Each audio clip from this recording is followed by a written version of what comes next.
Well, good morning. This is going to be one of those videos that I probably will not do very often, but you guys like real, raw, vulnerable shit, right? Good. Because that's what you're getting today. No makeup. Still in my jammies. Not all who wander are lost is what my sweatshirt says. I have my favorite blankie. This is actually my daughter Lennox's blanket. And she left it at home when she moved out. I use it all the time. Oh, I don't know. My coffee cup may or may not offend some of you, but the reality is that's where I am today. So we're going to just talk about some real stuff today. We're going to talk about Martyr, playing the martyr. Because a lot of people I know, including myself, are right smack in the middle of martyr energy. And I'm tired of trying to transcend it. I'm tired of trying to spiritually override what's up for me. It doesn't work. I did it for years. For those of you who have known me my whole life, I've always been very cheerful and happy and optimistic 95% of the time. And I don't want to say, I think that is my natural default setting. I really do. I think that's my natural personality. But I definitely have that martyr in me too. And believe me, I come by it honestly.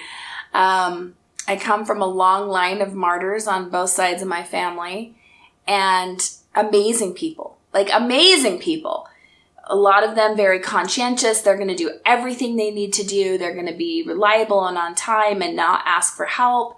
But I come from a family where it's not okay to really ask for help when you need it. And being in a vulnerable or weak place is kind of I don't know about that. Kind of okay, hurry as quickly as you can and get your shit together and, be strong. And I, in a way, it's great that I come from so many high functioning people.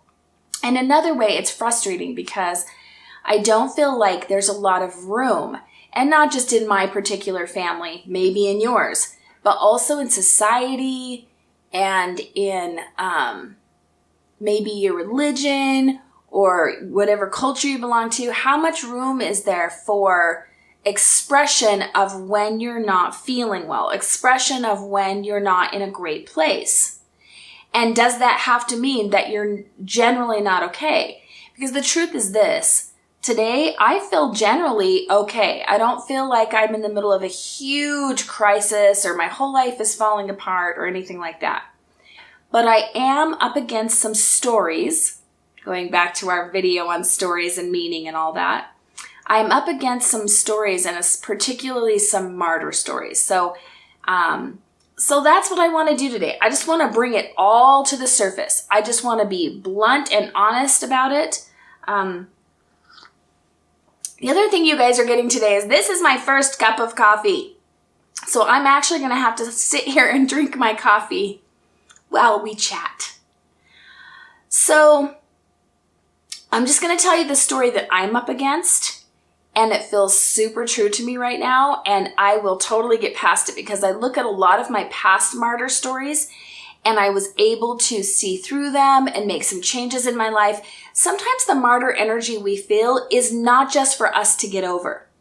Sometimes the martyr energy we feel is asking us to shift some things in our life, to create some better boundaries for ourselves, to really, really change some things that are not working for us.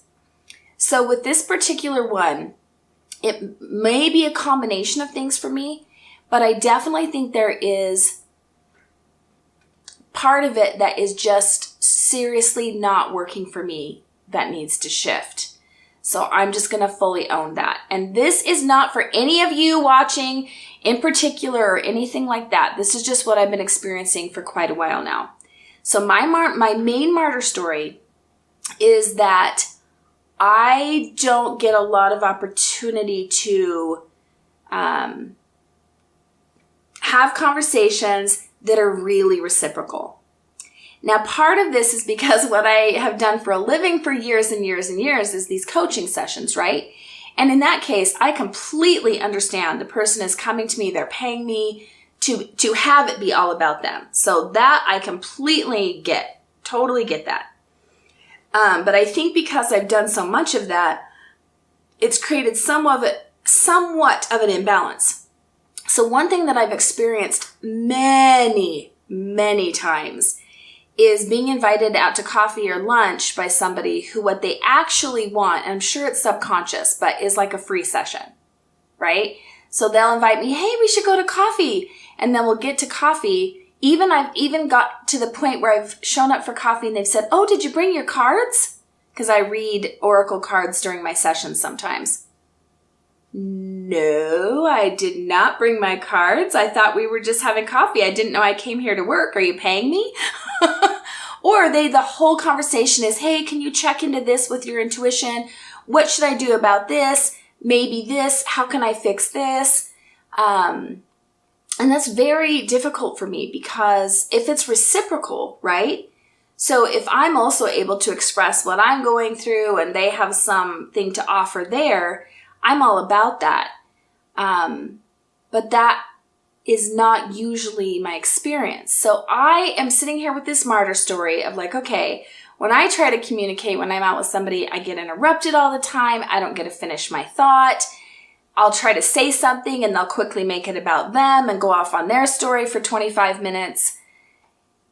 And it's made me a couple of things. First of all, I've really had to look at where am I doing that? So this is the first thing I want us to do with our martyr story, okay? You know what your martyr story is, that kind of poor me, nobody's giving what I'm giving, whatever that is. The first thing I want us to look at is where are we doing the thing that our martyr story is about. So where am I doing that to other people? Where am I interrupting them? Where am I making it about myself when they're trying to tell me something in their life? So that's been really good for me to look at because there are definitely times I've been doing that and I've been catching myself doing it. So I apologize to any of you that I've done it to, and I'm really, really being more aware of allowing people to finish their thought and allowing people to really feel heard, right?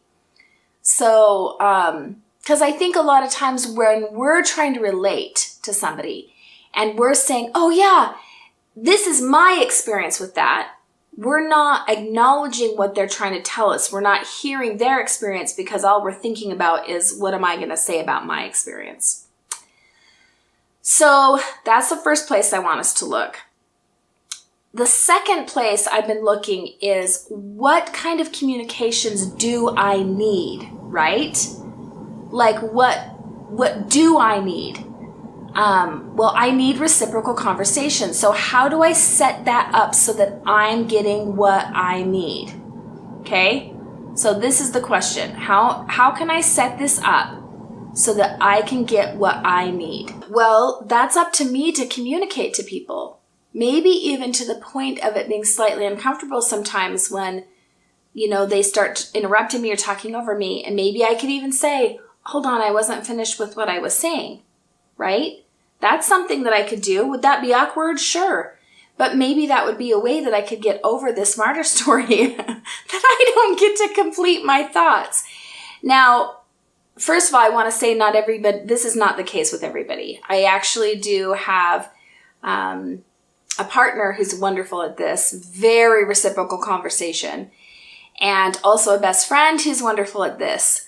So, but just in kind of general, like in my normal interactions with people, it's gone this way quite a bit for quite a while now, many years now. So, so what if I could communicate from the people what I need? Now I really believe why the martyr in us does not want to do this, because then we don't get to feel like the martyr, right? What if the thing that you're telling the story about, you were just communicating to people, and for those of you that cannot respect that and not do that, you get to create a boundary there, right? What if you said to somebody, like in my case, if I said, hey, do I have, this is what's not working for me about our conversations. I feel like you interrupt me all the time. I feel like you really make it about you. I feel like you're trying to get a free session out of me. That doesn't work for me. And they said, well, tough crap, I'm going to still keep doing that. Or they were unable to even, hear that. Maybe that is where I get to create a boundary. I think in our martyr energy, we don't want to speak clearly because then we get to stay in it, right? So I've had to look at, what is the payoff here? What is the payoff for me staying in this, nobody listens to me, people are trying to get free sessions out of me. What is the payoff for me being there? And I really feel like for me, it is an excuse to not move fully forward. It's an excuse to continue to play small, right? If I'm spending hours every day feeling sorry for myself and not creating boundaries, then I never have to move forward. I never have to do something bigger than this. But I also feel like we need to acknowledge how we're really feeling and fully witness it so that we can move forward. When we just try to ignore it, like I said in the beginning, when we just try to hurry and override it, that doesn't work either. So what if we just let today be just, I don't know, who's with me? Who's not in a great place either? Who is feeling sorry for themselves? Who is playing either the victim or the martyr or both? I think what I've got going on is probably a combo there. To me, victim energy is more blame, blame, blame. And martyr energy is more like, like nobody likes me. Like for me going, nobody listens to me.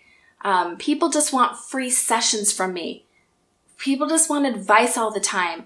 They don't really want my friendship. That is icky victim martyr. What if just for today, we let ourselves feel it? What if just for today, we let it come all the way up in us and rise up to the surface and we actually ask somebody to listen to us? What if you were to ask a friend or family member or your partner, hey, listen, I'm having this victim martyr story. Can you just hear it from me? Can you just witness it? I know that I'm being this way. I know that I'm playing the victim or the martyr, but I need to get this out. I need to speak out loud what is in the back of my mind, what is in there subconsciously. I need to speak it out loud so that I can move it through me, so that I can really finally release this. I want to be done with this. And so for me, I'm sharing it with all of you just as an admission that this is what's going on for me, as letting you guys know that even though I am happy and cheerful and positive most of the time, I'm not always. I mean, hello, I had to have my blankie to do a video today, right? My original thought was, I'll come do the video for tomorrow when I'm done with my hair appointment. Go get my roots. Gotta get my roots done. I mean, can you see my roots? Holy cow, they're bad. I look like a little granny today. And when I've done my makeup for the day and I'll get into a cute outfit and I'll wait till I'm in a better mood and in a better energy. And then I'll talk to my subscribers, my Coffee with Donnie beauties. I love you guys so much. And I was like, no, screw that. I'm going to get my inappropriate coffee mug and I'm going to go sit with my blankie in my sweats and my glasses and my real cup of coffee that I'm not willing to let get cold. And I'm going to fully admit that I'm feeling bad for myself today. And I have been feeling bad about this for a while. It's kind of corrupting every part of my life. It's like to the point where I'll get a message on Facebook, hey, we should meet for coffee. And my very first thought is, what do they want from me? They want something from me. They want me to promote their business. They want me to give them free advice. What do they want from me? I don't want to feel that way. I don't want to be that person that's that mistrusting and that is that afraid of being used, right? So this is, I'm not even going to try to fix it today. I'm not going to try to pretend anything. All I want us all to do is allow the martyr victim story to come to the surface, to rise to the surface, and your only assignment is to speak it to somebody. At least one person in your life. Speak it and just let yourself be pathetic. I swear to you guys, it's trying not to be pathetic that we get more pathetic. It's when we're trying not to be crazy that it makes us more crazy. What if we're just like, you know what? Truthfully, I am. I'm cuckoo for Cocoa Puffs, and I am super feeling sorry for myself today. Let's just let ourselves express that clearly and then ask, where am I doing that in my life? Where am I on the other side of this, right? And what is my payoff for staying here? That's it. I'm not even asking you to fix it or to stop it or to do anything. Just express it and then ask those two questions. As always, I would love for you to comment on this video, maybe even for those of you willing to be extra vulnerable. Let us know what your victim or martyr story is and maybe what you see about it. And please, if you have not yet, please join our Facebook community. It's the Coffee with Donnie community, and I'm going to be doing some awesome giveaways. In fact, not just giveaways. I have an opportunity coming up that is just going to be for people in that Facebook group exclusively. And I'm really, really, really excited about it. And I'm going to be announcing that on Monday morning. And also going to be giving away mugs and coffee and some really, really fun things. And I have a huge giveaway coming up in a few weeks that will be in that group only. So please come join us. I love you guys. I love that I can be real and raw with you. We're all real, live human beings out here trying to get through each day. So you have my support. You have my encouragement, sending you all the love and strength that you could ever need. May your coffee be strong and your life be blessed.